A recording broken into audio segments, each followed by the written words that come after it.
결시 인원부터 먼저 얘기를 한번 해볼게요.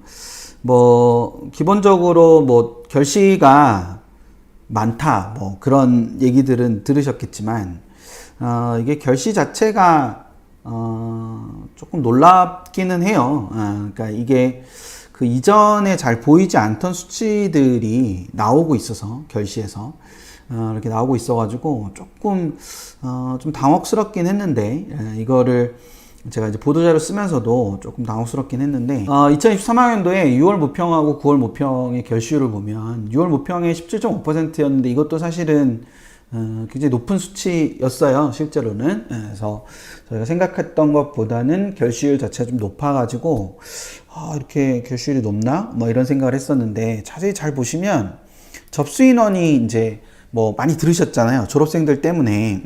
그래서 그 졸업생들 때문에 그 접수 인원 자체가 많이 늘었다라는 그런 얘기들이 굉장히 많았죠. 그랬는데 실제로 보니까 응시 인원은 결시율이 높다 보니까 응시 인원은 6월보다 더 적어요. 이게 참 기이한 현상이죠. 네, 그래서 6월에서 9월로 넘어가면서 응시 인원이 좀 준다. 이게 전반적으로 이런 경향이 있는가라고 생각을 해봐야 되는데 실제로 좀 자료를 좀 찾아보니까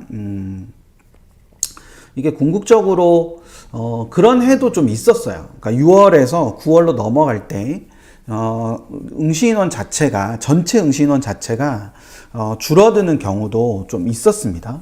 그래서 이제 그런 부분들이 있고 그런 측면들을 봤을 때 여기서 이제 전체적으로 나타나는 것들을 보면은 이 20.8%라는 이 결시율 자체가 어떻게 이제 딱 오는지 잘 모르시겠지만 이게 5등급 비율이 20%예요. 그러니까 수능에서 5등급 비율 자체가 50%, 20%인데 그 20%가 통째로 이제 만약에 접수한 인원 모두가 시험을 봤다고 하면 그 5등급의 인원 자체가 통째로 없어지는 걸 의미하는 거죠. 그래서 이게 뭐 보통 일은 아닙니다, 사실은.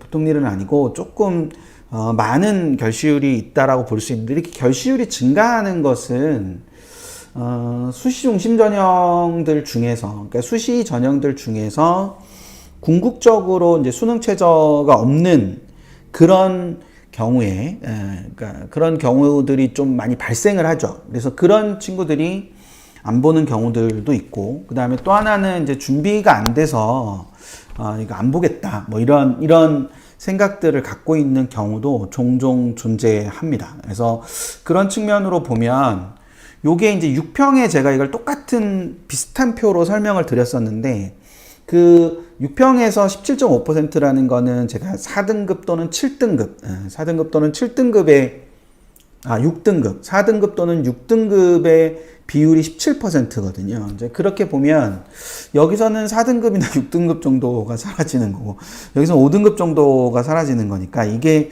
굉장히 이게 아주 큰 규모의 비율이라고 볼 수 있어요. 참고로 그 6평 때 생각이 안 나실 수도 있겠지만 전년도 수능과 전전년도 수능을 보면 전전년도 수능은 14.7%로 굉장히 높은 수치였습니다. 근데 전년도는 12.1%의 결시율을 보였어요. 그래서 정확히는 12.09%인데 요때는 2021학년도는 아무래도 이제 뭐 그런 대응들이 잘 안 됐던, 코로나의 대응들이 잘 안 됐던 시기였기 때문에 그런 부분이 없잖아 영향들이 좀 있었다라는 그런 측면들이 좀 있는 거라면 전년도 같은 경우 이제 백신 접종을 다 하고 아이들이 이제 시험을 보러 갈 수 있게 되는 그런 상황이 되면서 12.1% 정도가 됐다라고 했을 때 올해 6평과 9평은 좀 줄지 않을까라는 생각들을 갖고 있었지만 궁극적으로는 이제 저런 비율이 나타났다는 게 하나가 있고요. 또 하나는 이게 재학생과 졸업생으로 나눠서 보면 여기 이제 재학생과 졸업생으로 나눈 부분들이 있는데 이 재학생과 졸업생으로 나눠서 보면 재학생은 22.2% 정도가 돼 보입니다. 그리고 졸업생은 14.9%가 됩니다. 참고로 결시율은 발표하지 않습니다. 결시율을 발표하지 않고 결시율을 제가 궁금해서 이제 되게 좀 이렇게 좀 집착해서 보는 편인데, 결시율은 이제 접수 인원하고 응시 인원하고 비교를 해보면 알 수 있죠. 그래서 실제로 재학생 접수 인원과 재학생 그 응시 인원하고 졸업생 접수 인원과 졸업생 응시 인원이 이렇게 나오기 때문에, 그렇게 나오는 인원을 제가 계산을 한 거예요. 이건 이제 공식적인 결시율은 아니에요. 그 공식적인 결시율은 수능에는 결시율을 이제 해마다 조금씩 다르긴 했는데, 결시율을 발표하는 경우도 있었어요. 발표하는 경우도 있었는데, 이 결시율 자체는 거듭 말씀드리지만 제가 그냥 이렇게 이 계산을 해서 보여드리는 거다. 이게 뭐 평가원이나 교육부의 공식적인 발표는 아니다. 근데 이게 거의 뭐 틀리지 않는다고 보시면 될 거예요. 왜냐하면 응시인원도 나오고 접수인원도 나오니까, 접수인원에서 응시인원을 뺀 다음에 그 수치를 접수인원으로 나누게 되면 그 부분이 되는 거니까. 그래서 요렇게, 근데 해마다 재학생 결시율이 졸업생 결시율보다 높아요. 그거는 뭐 올해만 그런 게 아니라 해마다 이런 현상이 있어 왔습니다. 근데 여기도 지금 이제 92,000명이 접수를 했지만 실제로는 78,000명만 시험을 봤으니까, 그러니까 이런 형태가 나타난다는 걸 볼 수 있겠죠. 그래서 실제로 수능에서도 결시는 존재합니다. 그래서 그 부분들을